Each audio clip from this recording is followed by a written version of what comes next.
बहुत शांत रह लिया मैं। यदि अब इन राक्षसियों ने सीता माता को कष्ट दिया तो इनका यही अंत कर दूंगा मैं।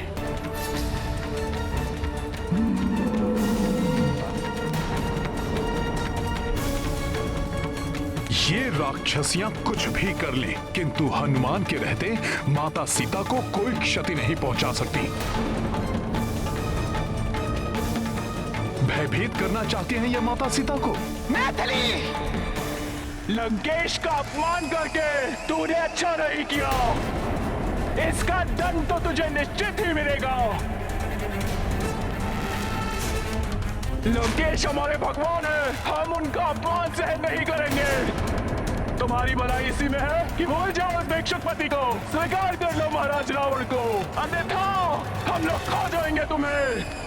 भोजन बनाओगी? राक्षसियों, जिस क्षण तुमने माता सीता को स्पर्श किया वही क्षण तुम लोगों के जीवन का अंतिम क्षण होगा।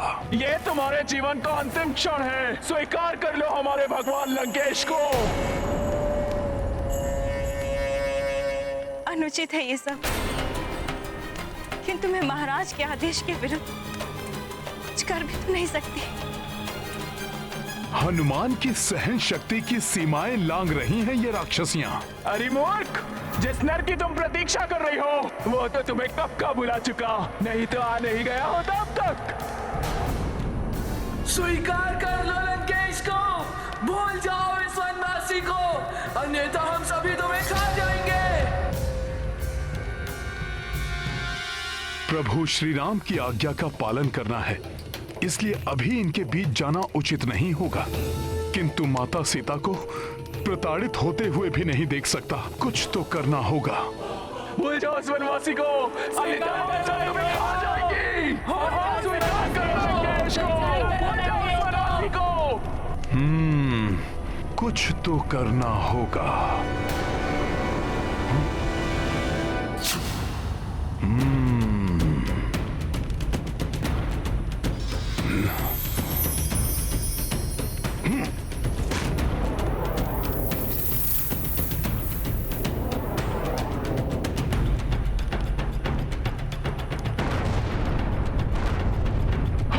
ये क्या, ये विस्फोट कैसा?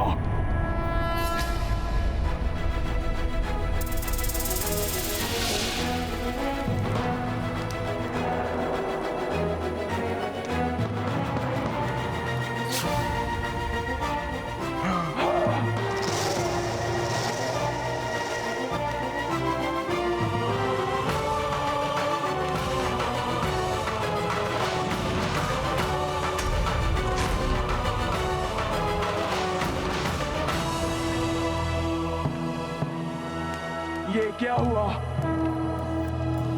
किसने किया ये? अवश्य कोई है वहां पर। जो कोई भी है वहां पर बच के नहीं जा पाएगा। चलो।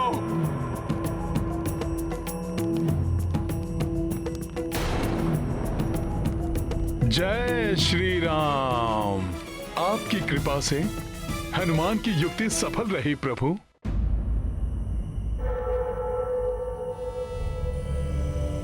त्रिजटा, ये क्या हुआ? तुम इतना भयभीत क्यों हो त्रिजटा? बताओ, किसने किया ये सब? बोलो त्रिजटा, ये सुदृढ़ मूर्ति किसने ध्वस्त की है? ध्वस्त हो जाएगा सब कुछ, ध्वस्त हो जाएगी ये लंका। मूर्ति की ही भांति विनाश हो जाएगा सारे राक्षस कुल का। क्या नरकल प्रलाप किए जा रही हो त्रिजटा? क्या हुआ? कैसे हुआ ये? मूर्ति के ध्वस्त होने के बारे में तो मुझे कुछ ज्ञात नहीं है, किंतु अभी अभी मैंने एक स्वप्न देखा है, बहुत भयानक स्वप्न। लंका का विध्वंस, समस्त लंका वासियों का विनाश देखा है मैंने। स्वप्न? स्वप्न तो मात्र स्वप्न है, परंतु उसके लिए मूर्ति कैसे ध्वस्त हुई है? बोलो। मेरी मानो तो ये विनाश का आरंभ है। लंकेश सीता के रूप में सारी लंका के लिए विनाश एवं स्वयं के लिए मृत्यु लेकर आए हैं यहाँ। यही भय तो मुझे भी सता रहा है। देवी सीता पतिव्रता स्त्री है और एक पतिव्रता स्त्री साक्षात शक्ति का रूप होती है।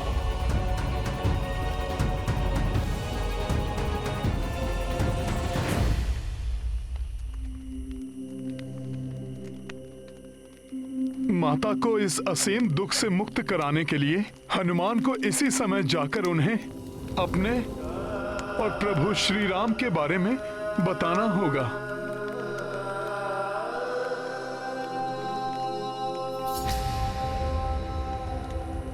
नहीं,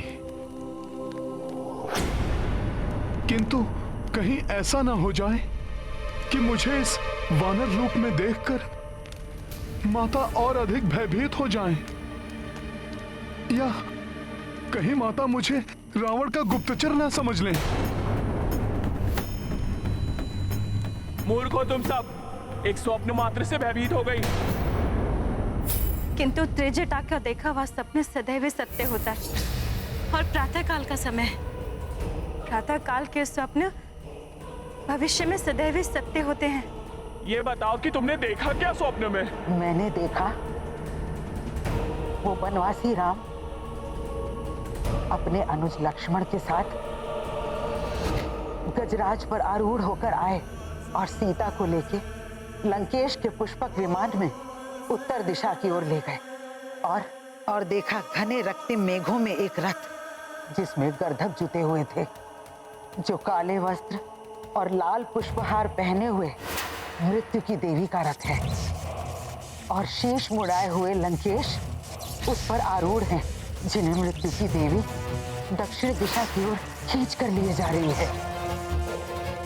और लंकेश के पीछे महाराज कुंभकर्ण, मेघनाथ और अक्षकुमार बंधे हुए खींचे चले जा रहे हैं।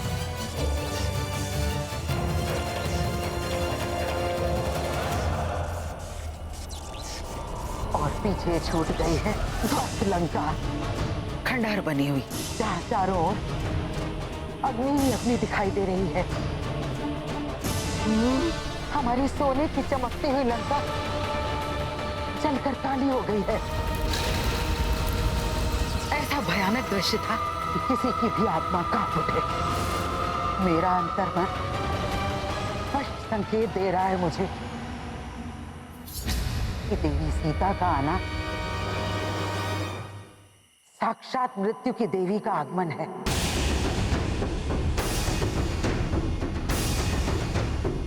श्री राम की विजय और लंकेश रावण का विनाश निकट ही दिखाई दे रहा है मुझे। और हाँ, मैंने उसे भी देखा जो श्री राम का मुख्य सहायक है। राम का दूत है वो, एक महाबली वानर। वही हमारी स्वर्ण नगरी लंका को घास फूस की भांति अग्नि की ज्वाला में भस्म कर देगा।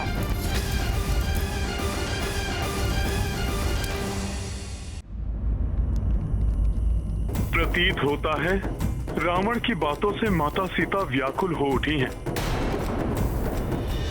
अपना राजपाट और भाग्य गवाकर वन वन भटकता है, धरती पर सोता है। मुझे तो शंका हो रही है कि वो कहीं जीवित भी है कि नहीं।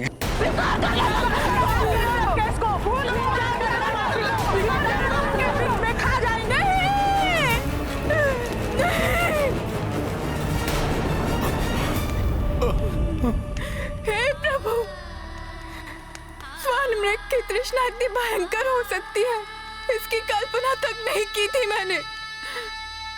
एक निरीह पशु की माया में आकर दूसरे हिंसक पशु के माया जाल में फंस गई मैं। इस मृग तृष्णा का ही परिणाम है ये, जो बार बार मुझे अपने पति का अपमान सहना पड़ रहा है। तुम्हारी भलाई इसी में है कि भूल जाओ उस भिक्षुक पति को, स्वीकार कर लो महाराज रावण को। रावण ही नहीं, वो तुच्छ राक्षसियां भी मेरे स्वामी के प्रति अपमानजनक भाषा का प्रयोग कर रही है, जो स्वामी का नाम लेने योग्य भी नहीं है। रघुकुल की प्रतिष्ठा को धूल धूसरित कर दिया है मैंने। उस दिन उनकी बात ना मानकर उनका अपमान क्या किया, आज औरों के मुख से उनके प्रति अपमानजनक बातें सुननी पड़ रही है मुझे। समस्त रघुकुल अपमानित हो रहा है आज मेरे कारण। कदाचित इसीलिए अब तक वो मुझे लेने नहीं आए। उनकी बात ना मानने का ही दंड है ये।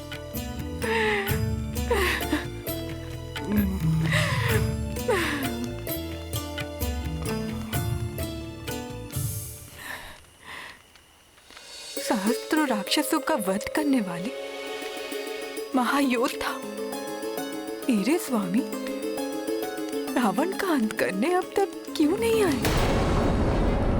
क्या उन्हें ज्ञात नहीं कि मैं लंका में हूँ? वे चाहे तो तीनों लोकों में ढूंढकर शीघ्र ही मुझ तक पहुंच सकते हैं। फिर इतना विलंब क्यों? क्या उन्होंने वैराग्य अपना लिया या मेरे वियोग में क्षत्रिय धर्म त्याग कर सन्यासी बन गए वे?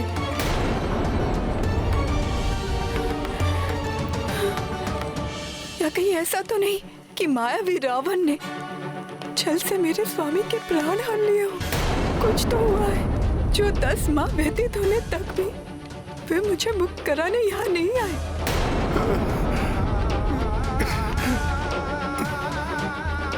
ऐसी स्थिति में मैं स्वयं भी जीवित रहकर क्या करूंगी?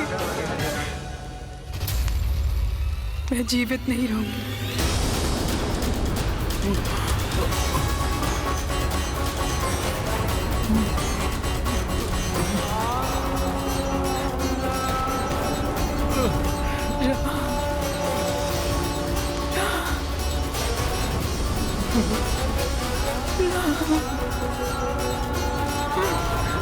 राम,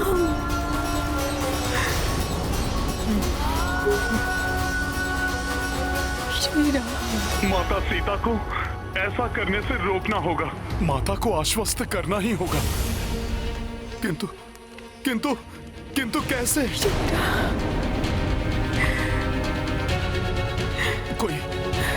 कोई तो युक्ति निकालनी ही होगी जिससे माता भयभीत भी ना हो और उन्हें मेरी बात पर विश्वास भी आ जाए। अब तो मात्र एक ही विकल्प है मेरे पास।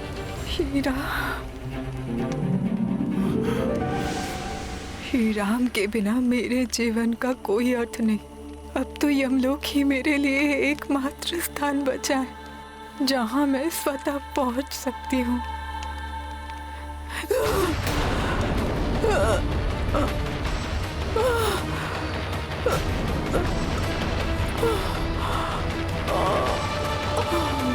नहीं, माता सीता ऐसा नहीं कर सकती।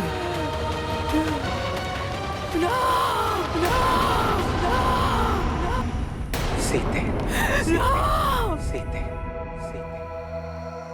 जय श्री राम।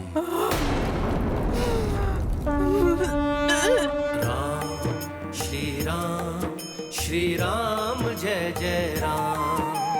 राम श्री राम जय जय राम। रघुकुल में दशरथ आंगन में चंद्रमुखी श्री राम थे जन्मे। हर्षित उल्लासित थी दिशाएं, दीप अवध प्रज्वल घर घर में। श्री राम जय जय राम। राम श्री राम जय जय राम। स्वामी के नाम की ध्वनि यहाँ लंका में, ये कोई माया है या मेरा दिवा स्वप्न या मेरा भ्रम? कुछ तो अच्छा होने का आभास हो रहा है मुझे। शिव धनुष की प्रत्यंचा चढ़ाई, जीता स्वयंवर जान की पाई। पितृवचन हेतु चले वन को, प्राण जाए पर वचन न जाए। श्री राम जय जय राम। राम श्री राम जय जय राम। ये मधुर स्वर लहरी कहाँ से आ रही है? कोई मधुर स्वर में मनोहर सा गीत गा रहा हो जैसे। बहुत ही पवित्र और मन को शांत करने वाली ध्वनि है ये। ऐसा प्रतीत होता है जैसे कोई मध्यम स्वर में लोरी गा रहा हो।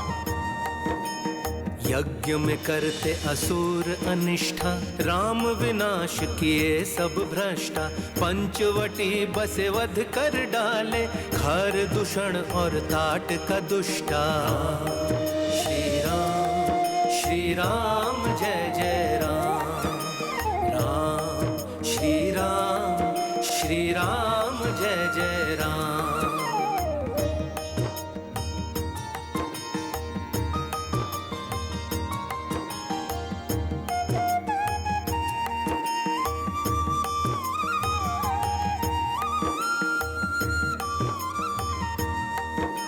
शोक राम को विधि ने लेखी, रावण ने हर ली बैदेही। किष्किंधा सुग्रीव मिले तब, राम किए वध वाली अधर्मी।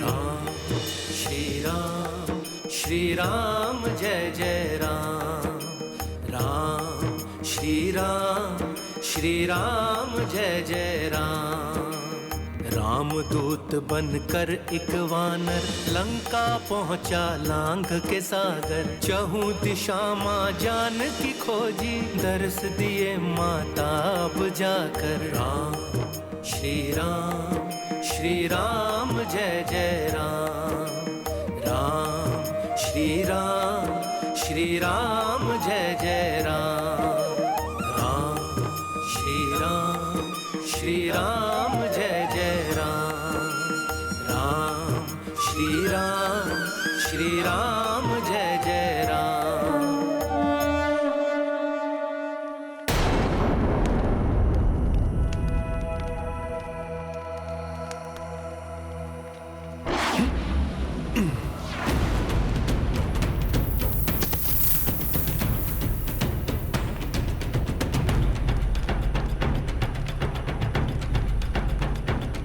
प्रणाम माता।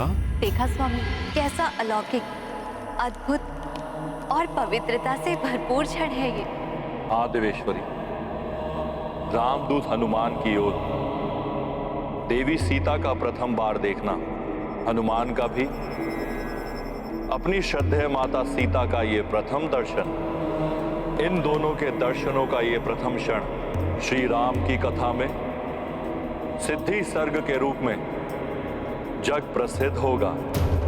जो मनुष्य इस दृश्य का मन में भी अवलोकन करेगा या इसके बारे में पढ़ेगा या सुनेगा, उस पर श्री राम, देवी सीता और रामदूत हनुमान तीनों की अपार कृपा होगी।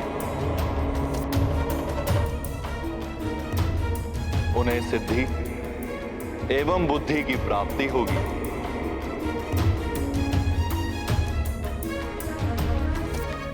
ये सत्य है या स्वप्न?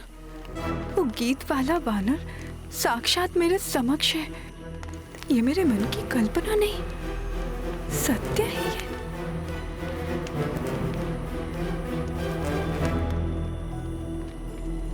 प्रभु श्री राम के नाम मात्र से माता का मुखड़ा प्रफुल्लित हो उठा है। जैसे घने मेघ छट जाने से सूर्यदेव चमक उठते हैं। विरह के अंधकार में आशा का सूर्य आलोकित करने वाले ये वानर श्रेष्ठ जो भी हो, हे प्रभु बृहस्पति, मेरी प्रार्थना है कि इनका कथन सर्वथा सत्य हो। हे परमपिता ब्रह्मा जी, इनकी कोई भी बात मिथ्या ना हो। अब बस माता मेरे कथन पर विश्वास करके मेरी बात सत्य मान लें, जिससे मैं माता को प्रभु श्री राम का संदेश देकर इनके संतप्त हृदय को सांत्वना प्रदान कर सकूं, इनका दुख दूर हो जाए।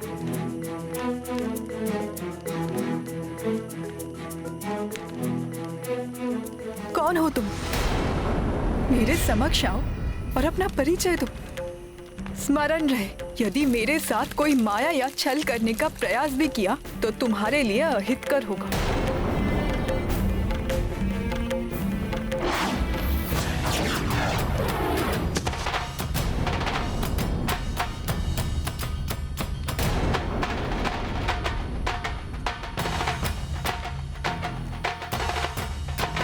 प्रणाम माता।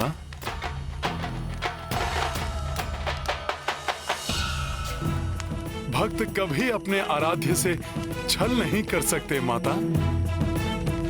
माता, आप जिन प्रभु श्री राम की प्राण हैं, मैं उन श्री राम का एक तुच्छ सा दूत हूँ, जिसे स्वयं प्रभु श्री राम ने आपको ढूंढने के लिए भेजा है।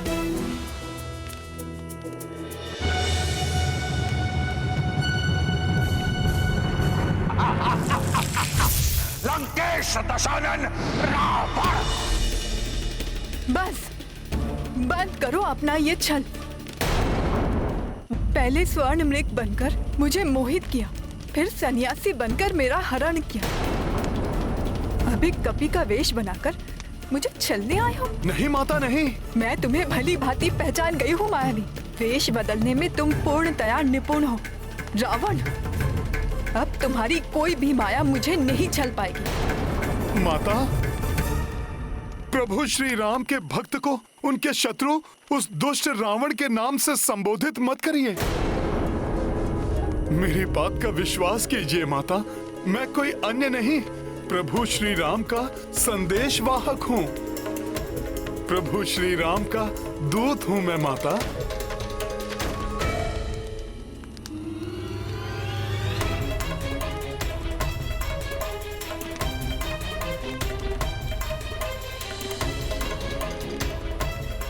प्रभु का कैसा अधम सेवक हूं मैं। माता सीता का विश्वास भी नहीं पा सका। दुष्ट रावण समझकर उन्होंने मुझसे अपना मुख फेर लिया। कैसी दुविधा है। मेरा हृदय कहता है ये वानर अवश्य रामदूत है, मेरे स्वामी ने ही इसे मेरे पास भेजा है, परंतु मन कहता है कि ये भी उस दुष्ट छद्मी रावण का कोई छल है। किस पर विश्वास करूं? माता, विश्वास कीजिए मेरा, मैं सत्य कहता हूँ, मैं रामदूत ही हूँ। मैं वानर हनुमान प्रभु श्री राम का अनन्य भक्त हूँ और उनके आदेश पर मैं आपको यहाँ ढूंढने प्रस्तुत हुआ हूँ माता। एक वानर प्रभु श्री राम का दूत, ये कैसे संभव है? माता, मैं आपको विस्तार से बताता हूँ।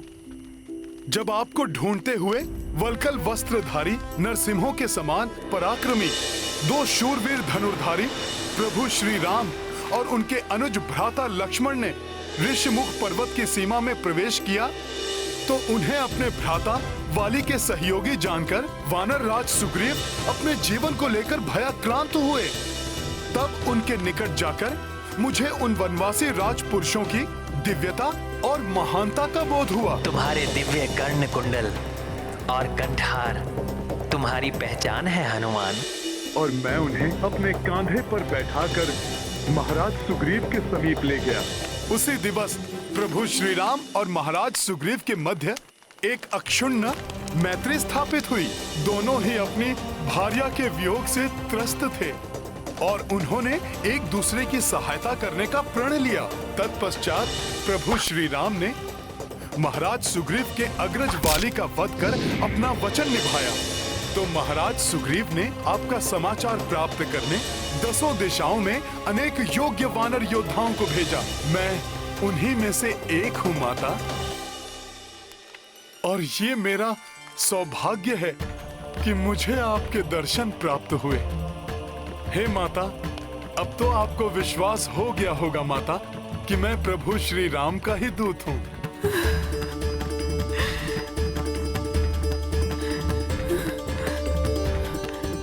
हे कपिवर, यदि आप सत्य कहते हैं और आप मेरे प्रभु श्री राम के दूत बनकर यहाँ उपस्थित हुए हैं, तो आपका मंगल हो।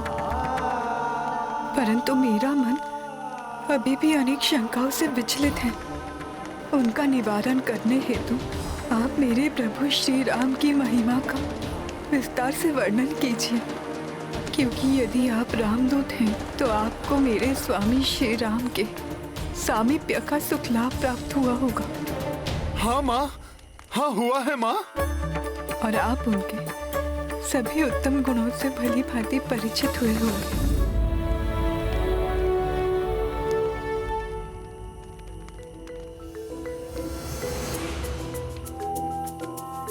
माता, आपके इन वचनों का श्रवण हनुमान के लिए अत्यंत सुखकर है। अपने आराध्य प्रभु श्री राम का गुणगान करना तो मेरा परम सौभाग्य है। प्रभु श्री राम का स्मरण और उनका नाम लेने के लिए तो ये भक्त सदैव आतुर है। सुनिए माता, सूर्य के समान तेजस्वी हैं वो और चंद्रमा के समान संपूर्ण जगत को शीतलता प्रदान करने वाले भी हैं। ऐसे हैं मेरे प्रभु श्री राम।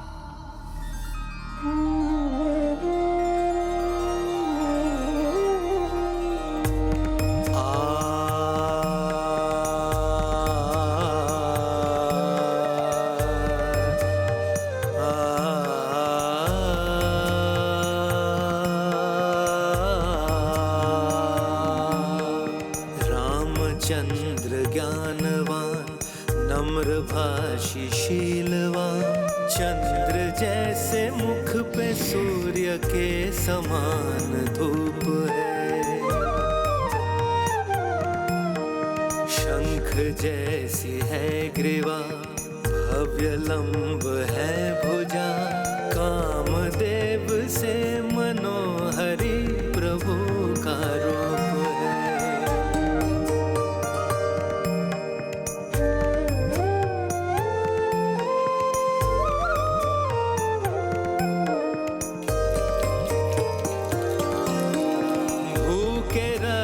शील वो विनय है सहनशील वो, बृहस्पति के तुल्य रघुवीर ज्ञानवान है, भक्त के कृपाल वो शत्रुओं के काल वो, धर्मराज के समान राम न्यायवान है, राम नीतिवान है वो सर्वशक्तिमान है, कैसे मैं विशेषता सुनाऊं प्रभु राम की। मन में लाख भाव है शब्दों का अभाव है, मेरे ही मेरा चे बसे है राम ही राम है, मेरे ही मेरा चे बसे है राम ही राम है, मेरे ही मेरा चे बसे है राम ही राम है।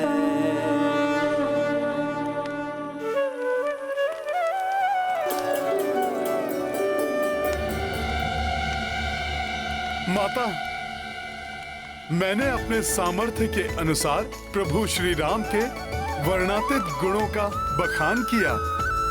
अपने प्रत्येक कथन से आपको अपना विश्वास दिलाने का यथासंभव प्रयास भी किया, परंतु मुझे ज्ञात है शंका की छाया जो आपके हृदय पर छाई है उसे हटाना कठिन है। परंतु माता, जब प्रभु श्री राम ने मुझे आपको ढूंढने भेजा था तब भी मुझे इस कठिनाई का अनुमान था। इसीलिए प्रभु श्री राम ने मुझे एक ऐसी असाधारण, अमूल्य और विशिष्ट निधि देकर भेजा है जो आपको भी प्रिय है और जिसे देखकर आप मुझ पर अवश्य विश्वास करेंगे। जय श्री राम, जय श्री राम। ये देखिए माता,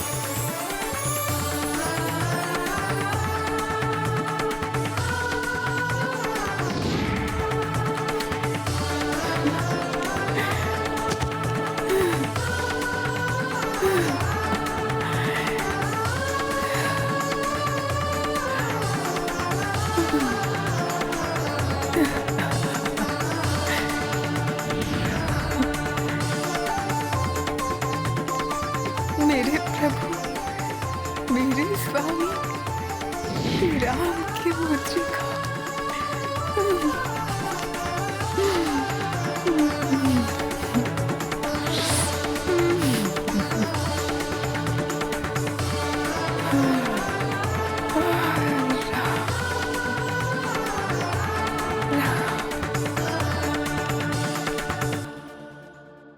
यदि आप सच्चे मन से सार्थक प्रयास करेंगे तभी आप किसी का भरोसा जीत सकते हैं।